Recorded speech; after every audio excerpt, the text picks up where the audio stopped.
Hey YouTubers, I know it's been a while since my last My Home Fire Alarm video, but it was definitely worth it.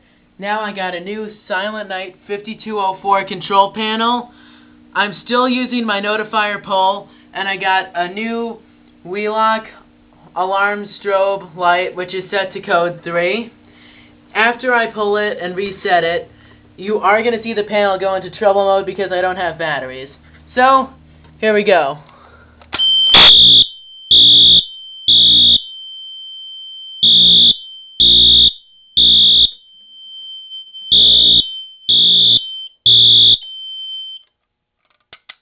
Reset the pole. Now it has gone into trouble mode, so I'm going to silence that. And now I'm going to clear the memory.